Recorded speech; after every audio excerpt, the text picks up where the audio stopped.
Doghouse Podcast is back. Got a brand new special guest. I connected with Skeeter from the College Huddle. How we doing today, Skeeter? Doing good, Trey. How are you?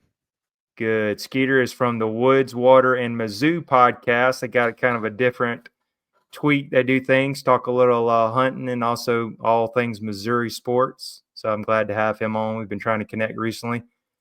So first off, I did want to ask a little bit about the pulse of the Mizzou program. I think you guys came out. I did some research. 10-3, had a good bowl win over Iowa, and I also kind of wanted to see how you feel about Eli Drinkowitz, and then who's going to be your quarterback coming out of the spring. I know Brady Cook went to the draft or in the draft. Is that right? He went undrafted to the Jets. Okay, But he signed with the Jets. Yeah. that's good. And then also Luther Burton. He was a second round pick, I think. Yep. He was an early second round pick by the Bears. That's right. So yeah, I know you lost some players. So yeah, how's Missouri looking coming out of the spring? Man, honestly, I think this is the deepest roster we've had from the lines. Skill players, of course, you lose Burden and Theo Weiss, but the receiver room is still stacked.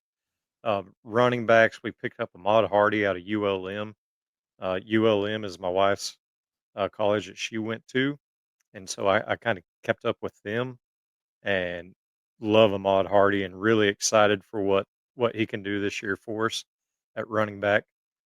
Defensively, we're counting on a couple Georgia transfers. Darius Smith, he tore his knee out last spring, so he didn't get to play for us.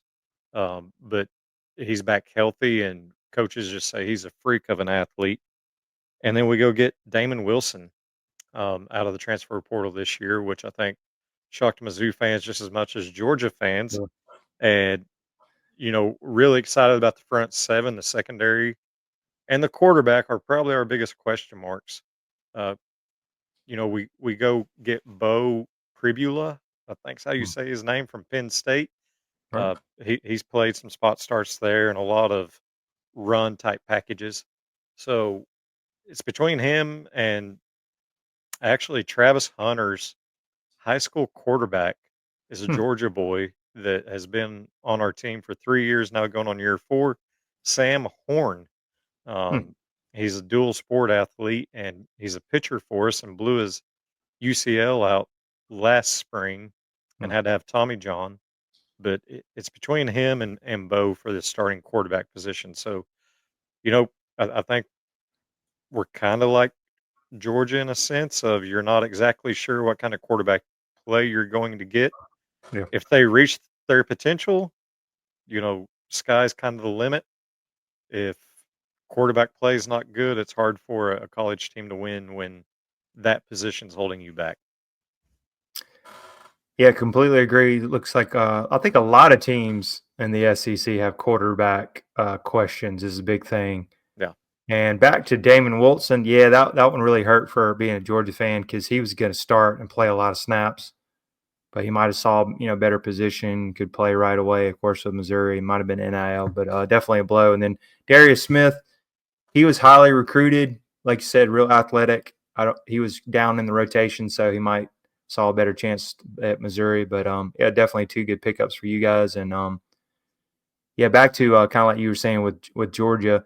Gunnar Stockton was the man coming into the spring. You can't really read too much to the spring game, but he looked a little better than Ryan Puglisi, and the team is very supportive in the locker room of Gunnar Stockton. Last year, I felt like Carson Beck regressed. I don't want to talk bad about the kid, but kind of lost the locker room with his, I'll say, off the field stuff he had going on. Yeah.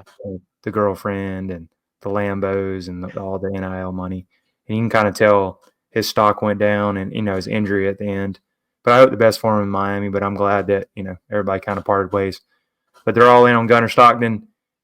Also got Jared Curtis, big time commit for next year. But Gunner's waited his turn, but I'm hoping it's one of these he can get it to the playmakers. We can cut back on the drop passes and everything, but they're all in on him. And I think Mike Bobo, our offensive coordinator, is going to get everybody's going to be all eyes on him because Georgia really struggled on offense last year, but we'll see. Y'all have had some luck with quarterbacks waiting their turn and sticking around, right? Like Stetson Bennett comes to mind, Oh yeah. and I mean he had about as good as run as anybody as a Georgia Bulldog. Yeah, he did. He was definitely a great story. I mean, they should build a statue of that kid getting 2 national titles with a walk-on quarterback, and having Todd Monken at the helm at OC. We really miss him. He's doing really good things with Baltimore Ravens.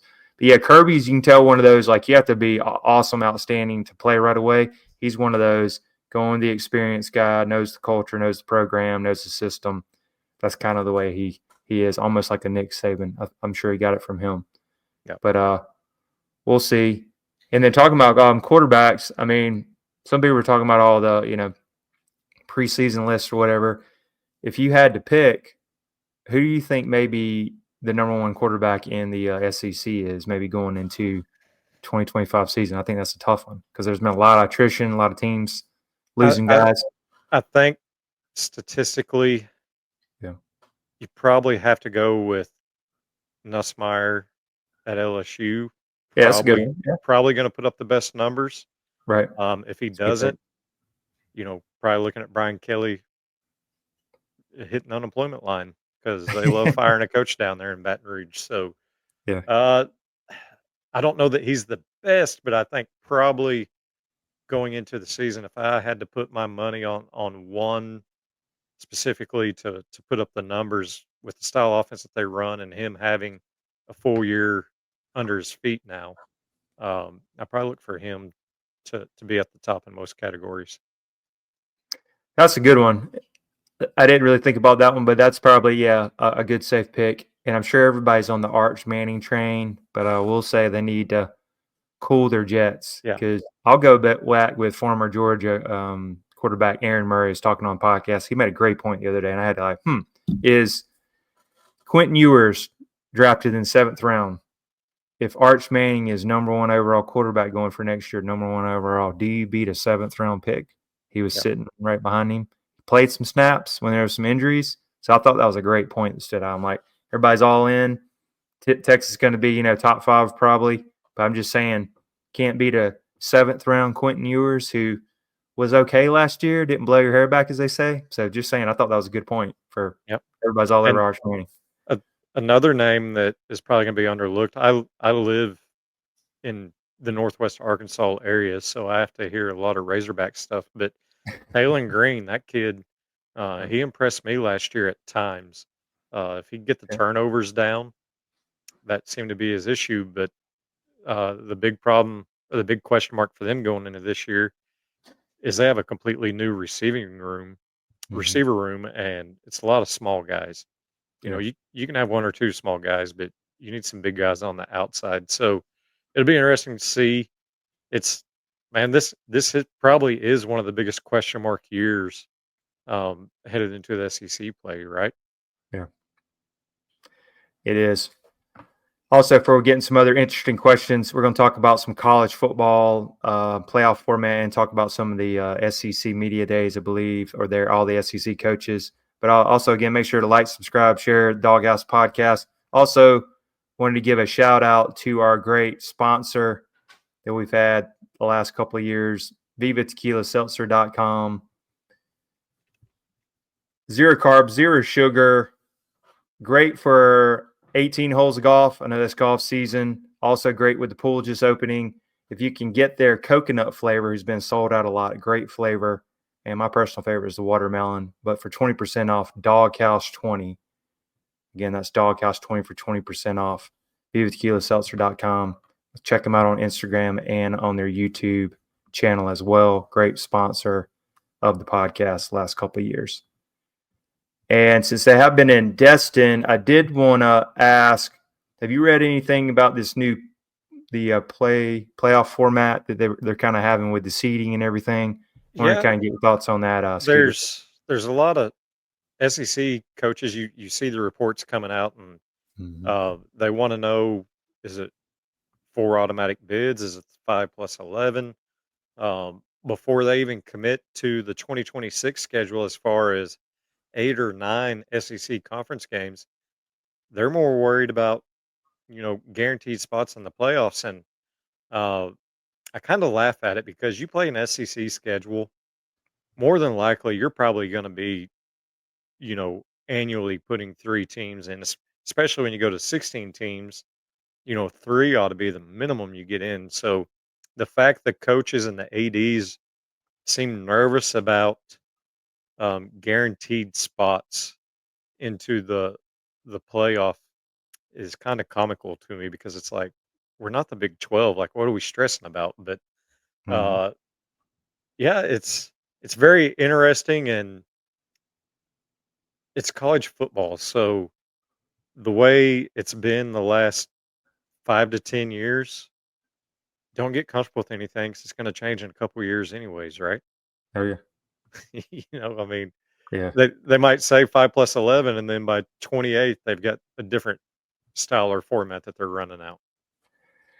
It is, and I was just listening to it Dog. I listen to Dog Nation Daily. That's kind of like the local Georgia content provider. They have something every day, and they had Mike Griffith on there. He's always on Pine Fall Bomb, and I just want to keep going back to, and no one can ever really answer it. Like, who makes the decisions on any of this stuff? And does it just come out of the air? And he's even mentioning there's this California judge holding things up for transfer portal rules and what's going to happen. But I'm like, who makes all these? And it just is an email sent to everybody, or is there? I mean, obviously there's different conference commit. There needs to be a czar, as they call it. I know they talked a while back, like Trump was going to get, Nick Saban and some of these higher ups to do a committee to try to change college football. But who makes the decisions would be great to know, and On how is the whole process? That's what I'd like to know. It just comes out honestly, of thin air. honestly, you could probably follow the money trail, and with Mhm. ESPN, you know, paying for the televised rights of the playoffs, Yeah, it's probably going to be what ESPN wants. They're going to have the yeah, biggest say over the schools or the conferences themselves. yeah. Completely agree. We'll see though. Be interesting to see what comes out of all that. And another thing that they were Yeah. talking about, your coach Kirby Smart was said the most important thing for him for the future of college football is figuring out how many transfer portal windows, Yes. and he wants one, and he wants it in January. And for Mhm. the schools that are saying, well, academically we can't get them in to be student athletes, he said, you're figuring out how to get these high schoolers in January, so you know y'all can figure out how to make it work. And I absolutely agree that Mhm. I think January is a great time. Yeah. There's no sense in the player being there during the spring, Yeah. um, for them to leave in May when the transfer portal opens again. Um, and there's no sense in doing it in December when you're wrapping up the early signing period for high school. And then you've got bowl games and playoffs, and coaches are having to Yeah. recruit their roster and figure out who they're even going to have to go play these games. Like, December is a stupid window Yep. that they even implemented. So I'm definitely I'm with on you on board that. with Kirby with the January window. I'm with you, man. All in on that. And then also maybe that would help with bringing back spring games because they're not tampering with the players. Everybody's who's on your roster. So hey, show everybody because What that really what made me is mad this past tampering? year. Is What is tampering? Because who's got in trouble for it? yeah, Obviously they can't prove tampering. So what is tampering? yeah. I agree. I just felt like all the, I mean, you can look at the stat. I remember saying just it killed all the spring attendance this past year, not televising anything. Georgia's had 93,000 before. It was 35, I think. I had to listen to it on the radio. I couldn't make it to the game. I'm like listening to it on the radio, trying to find some streaming radio. Can't even watch it on TV. I'm like, come on. And We think didn't even about the have a ratings game. for ESPN. We Anyway, didn't even have a game, and we yeah, used it's end just zone construction as our rule of thumb. But yeah, when everybody else around the country is canceling it too because yeah, of the recruiting and tampering that they're worried about. yeah, It's it's just a mess right now, but it's yes, what we asked for. You know, allowing players to get paid, they absolutely should, but it shouldn't have been turned into a free for all that it was. And now they're trying to rein it back in, and we don't even know who's in charge now, as you said. exactly. Crazy times, and I think they're just kind of flying by the cuff. But my next question, since we're talking a little SEC, media days or SEC coaching, is second year of the Kalen DeBoer era, coming off bad loss to Michigan. I think they ended up, was it 9-4? I think, because they barely missed. I think it was 9-4. Yeah. Lost the bowl game.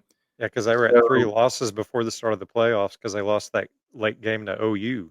yeah, that's Yep, right. It kind of knocked them out. But yep. yeah, what's your thoughts on Kalen DeBoer? Always said he probably wouldn't last 3 or 4 years, but his buyout's huge. So anyway, thoughts on Kalen DeBoer in Alabama, and I feel like that last year they were a second tier SEC program when you looked at it, which is crazy. But Well, thoughts on their program so far? I can't talk on the results last year because they did beat us, and it wasn't close. Brady Cook Right. got hurt in that game, and so, I can't go talking smack about them because they they got the results on the field. They can point at the scoreboard. But, man, I don't care who you put in there following Nick Saban. Oh yeah. Kirby Smart's probably the only guy that could be successful in that situation, And and I know he Alabama fans are going to go, "Hey, Georgia fan, Kirby's 1-6 against him." But I'm gonna go ahead and say for those fans, Alabama hadn't won a national title since 2020. yeah, So just saying. yeah, But I'm sure they'll be in but the comments. But hey, that's it's what I got for you. Kellen, my prayers are with you, brother, because My prayers are you've with got you. a fan base that unless you're in the national championship and holding a trophy up within your first 3 years, they're gonna be calling for your job. Mhm. That's gonna be just as bad as what LSU is post Saban. Yeah, You look at LSU and they've had 3 coaches, bring them national championships. Saban left. They've they fired Les Miles, and then they fired Coach O the season after he wins the national championship. So, that's right. uh, you see that trend, and I think Tuscaloosa might be looking at the same thing. Maybe they've got enough money in the program down there that they can weather it a little bit better than other schools. But man, that's a tough job. It is. I think this year you got to give him first year. Hey, you're getting your coaches in, getting the culture. This year you'll be zooming in, and I think that third year. Let's say if he struggles again, goes 8-4, 9-3 again. Third year might be getting a little warm because you're getting everybody in recruiting. Is I feel like that third year in college football, it used to be a longer process, 4 or 5 years. Now it's that third year is pivotal, and transitioning into that. How about some of the hot seat guys? I'll throw that. I think they are really getting looked at. I was listening to Josh Pate. They listen to him, Josh Pate show. He's a big Yeah. guy. So I'll throw some of these names at you for hot seat. And what do you think they need to do to keep it, or if they're going to be looking on, as you said, on the unemployment line? First one, Hugh Freeze. Mm, This is this year 3? Hadn't had a quarterback. I think another stat, if I'm wrong, they haven't had a winning season in Auburn now since 2019. So is this make or break year for Hugh Freeze? absolutely. I think you know, nine's gonna be the minimum for him to keep his job. Yeah. 9 wins. Um, whether that whether that's 8 wins in the regular season, getting that ninth in bowl, I'm Yeah. not sure. I think it might be 9 regular season needed to appease that fan base because you know that they won't mind paying that buyout, whatever it is. Oh yeah. They're all If about some firing coaches, kind of like LSU. yeah, yeah, if they don't feel he's up to par for their standard or what their expectation is, they'll cut him loose with an 8-win season, I feel like.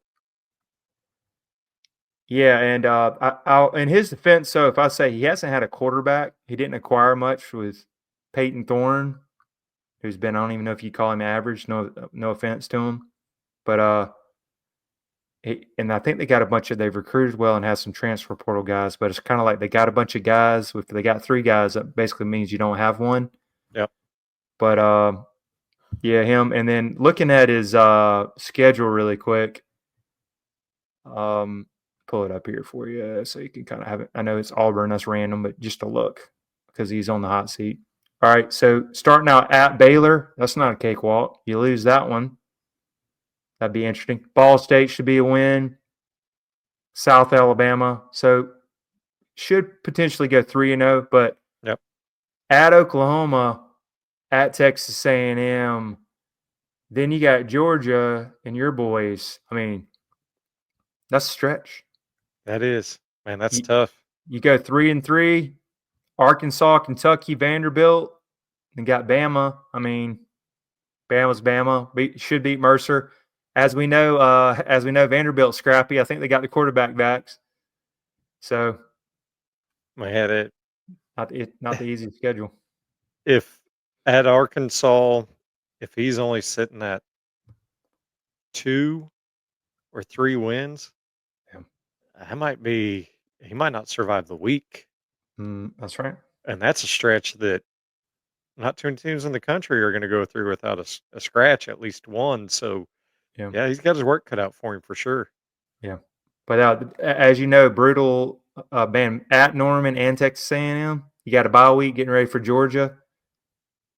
Georgia, it is Jordan Hare, a tough place to play, but Yep. Georgia's owned them recently. They got a crazy stats against them. How?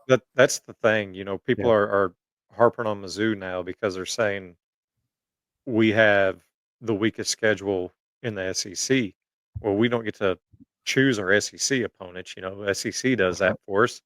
So that's not our fault that we got downswung teams last year, and last year's team means nothing for next year. So, That's right. but even being at the bottom of strength of schedule in the SEC, we're still 28th nationally, and so that's 16 teams in the conference taking up the first 28 spots in the country. 16 out of the first 28. There's not an easy schedule in this conference. Yeah, But yeah, totally agree. Hugh's got his work cut out for him. He does. Yeah, a couple other names to throw at you. Luke Fickell, who's been a little disappointing, which I thought was a great hire at Wisconsin. I think they're 5 wins and 7 wins so far. Yeah, that Thoughts on him, and then another one is Mike Norvell coming off that brutal season in Tallahassee, and hopefully they get him a quarterback. But man, that was bad. I think all eyes Fickle, on Florida State. Fickle. Wisconsin's an underrated program. Mm-hmm. Um, Growing up in Missouri, kind of in that Midwest area, you see Wisconsin a little bit more than probably what y'all do in Georgia. That's a program that Camp Randall and the jump around Oh yeah, tradition and all that there, that they've got a very energetic fan base. So I just don't know what their expectations are. So I don't know how hot his seat is because I don't know expectations and the money, like how quick they would be to even pay a buyout. So that one will probably plead the fifth of ignorance. But on Mike Norvell, did they extend him after the undefeated season? I think he did. Because So there was that whole like, hey, buy him out, fire him, and they started looking at the buyout, and I think like, all right, he can't fire him this year. We just gave him an extension. We'll be sitting on a lot of money. yeah, that's the thing. Like he's probably at Jimbo level buyout at A&M, the 70 plus million that he got. Is there a greater job in the world than being a terrible Division 1 football coach? you know, These they buyouts are pay you crazy. These buyouts millions are to crazy. go sit on the beach for the rest of your life. I mean, sign me up.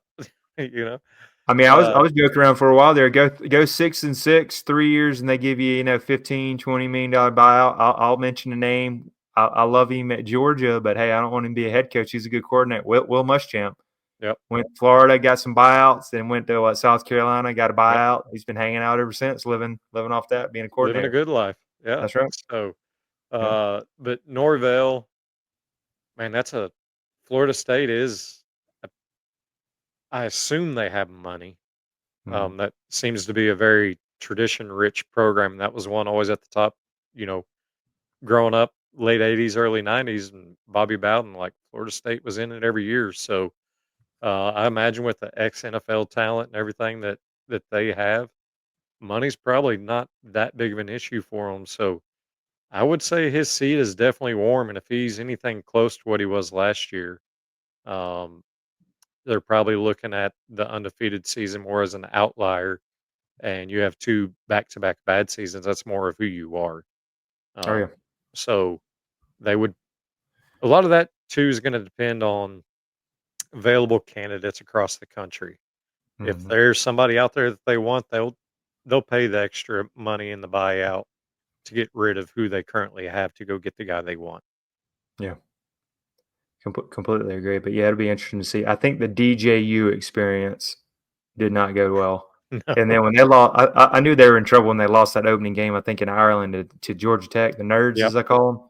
Yep. That was, and they were all excited. And then I think they showed that Florida State wasn't a great team. Our Power Five non-con game last year was Boston College week 4, I believe it was. Well, week 3 they beat Florida State and they got ranked off of that win. Well, Wow, lo and behold, that ended up not being as good as a win as what they thought it was. So that's right. it's funny those early season wins and losses, the overreactions that you look back on week 10 through 12 and you're like, wait a minute, that Yeah, wasn't as big as a moment as I thought it was. that's right. Yeah. Yeah, or they call week 1 and week 2 overreaction Saturday or Yeah. whatever it was. Yeah. It's what it is. It's what Oh it yeah, is, but it's what makes the sport so great because we live and breathe oh yeah, week to week, and we decide to let our lives and emotions be controlled by 18 to 22-year-old kids that's right. that are now getting paid millions of dollars to play a game on a college campus full of distractions. Oh yeah. Yeah. Yeah, I think everybody's a diehard college football fan. First time we're planning something in the fall, weddings or anything. Hey, we're looking. All right, who are they playing? What's the What's schedule? what's the schedule look like? That's what I'm pulling out. I think that's what we all go Yeah. by. Yeah. And then, real quick before we let you go here, Skeeter, I did want to, since we had you up here, look at Mizzou's schedule and maybe give an early prediction. I'm sure you're going to do a breakdown video as it gets closer, but thoughts on 2025 Missouri schedule and what would be some expectations you're looking at? Man, I mean, honestly, the the two games that stand out to me, South Carolina and Alabama. Yeah, Um, those are two that, and luckily you're getting them, early enough in the year that it's going to set the tone for the season. Um, you know, we'll find out pretty quick what we have. right. And as far as expectations, man, as much as I'd love to see another 11-win season like we had 2 years ago, it's hard to predict that with Yeah, just the question mark of quarterback play. You have a quarterback that's had spot moments here and there at Penn State, but he hasn't had to be the guy. Um, and then you've got a guy that's been a backup for 3 years and coming off Tommy John surgery. So, uh, man, that's just a big question mark, and it's hard to confidently puff your chest out and put your foot on the line and say, all right, 10, 11 win season for sure. So realistically, I think if we get to 9 wins, that will appease most of the fan base. But now with the playoffs expanding, you're gonna have a large portion of fan bases every year, and for every school in the SEC that they want playoffs. yeah, That 8, 9 wins isn't going to cut it anymore. They want the potential to once every 3, 4 years get in the playoffs. Unless you're Georgia, Alabama, um, Texas, there's a handful of schools in the SEC that if you miss the playoffs 1 year, okay, we can forgive it. But if you miss 2 in a row, you're probably not going to be the guy for us.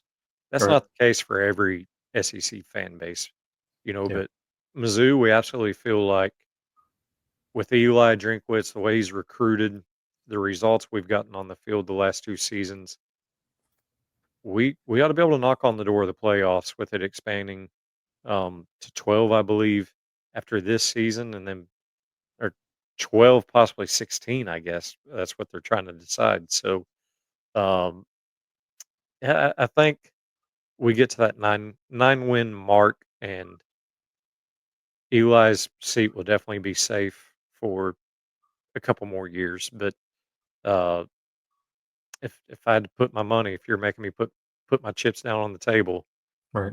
give me 9-3 and a bowl win to get us back to 10-3. So a repeat of last season. Okay, I like that. And then if you somehow get that 10-win mark, man, I think you're going to the dance, as they say, getting in the Yeah. playoffs. I think that I 10 mean, wins coming out could of the go. SEC, you definitely should be. Yeah. If you guys looking at that some of those away games on the road, like at Auburn, at Vanderbilt, you win those two. At Oklahoma, got some tricky, which everything in the SEC is hard on the road, right? If you can Yep. try to win 2 out of 3 of those 3, and then you guys are usually pretty good at home. I think you guys will be okay. Yeah. Yeah. That's the hope, is build Faroe into a tough place to come play. That Georgia game 2 years ago still stings. If Cody Yeah, Schrader could have got that one more yard, yeah. if he could have got that one more I yard, or know, I man. guess it'd have been 3 years ago.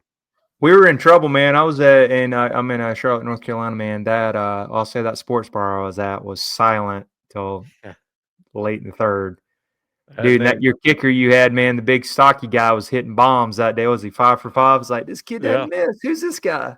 yeah, and then 2 years ago, we gave y'all run for your money in Athens there, and, Brady late late in the game, bad pick to D lineman, Yeah, and Nazir sealed the Stackhouse. Yeah, loss. out of nowhere. Yep, yep, I the one my mom loved. My mom loved this kid, by the way, and she always asked, "Did he make a female? Did he make a roster? He was so good, Cody Schrader." Because man, yeah. he was a problem and ran hard. I think he's with the 49ers, but I just thought, man, he could have been a Well, NFL he second and third. signed he signed undrafted with the 49ers, Yeah. didn't make it out of camp, Mm, and then got picked up off the waivers by, the Rams. mm, Or he may have made it to practice squad, but either way, he made it to the Rams 53-man roster, mm. and got some special teams play last year. But yeah, he is what it means to be a Missouri Tiger. Oh yeah, The heart, the grit. Uh, People count you out, and you just work your way in.